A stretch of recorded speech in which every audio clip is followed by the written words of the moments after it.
చాలా మంది అబ్బాయిలు ఇది నోటీస్ కూడా చేయరు. రిలేషన్‌షిప్‌లో ఎంటర్ అయ్యేప్పుడు చాలా స్ట్రాంగ్ ఉంటారు. కాన్ఫిడెంట్‌గా డెసిషన్స్ తీసుకుంటారు. బౌండరీస్ సెట్ చేస్తారు.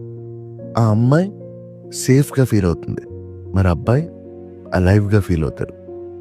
Everything looks perfect at the beginning.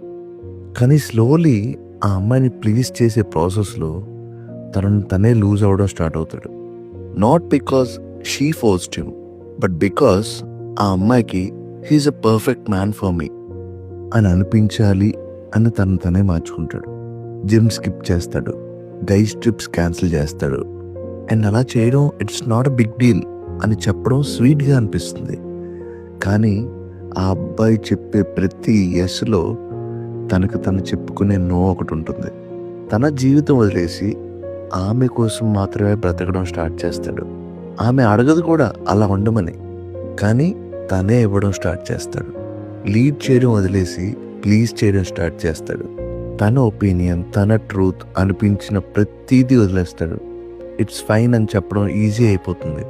తన ఓన్ ప్రెజెన్స్ ఫేడ్ అయిపోతుంది. తనలో తనే ఆ నిజం దాచేసుకోవడం వల్ల హీ స్లోలీ డిసపియర్స్. ఇది వీక్నెస్ కాదు బ్రో, ఇది సైలెంట్ కాంప్రమైజ్. పీస్ కోసం మన సెల్ఫ్ని మనమే సాక్రిఫైస్ చేయడం. కానీ ఐరనీ ఏంటి అంటే ఆ పీస్ కూడా ఎక్కువసేపు ఉండదు. బికాస్ ఒక మనిషి వేరే పర్సన్ కోసం తనని తనే కోల్పోతే అక్కడ ప్రేమించడానికి ఇంకో మనిషి ఉండడు బ్రో.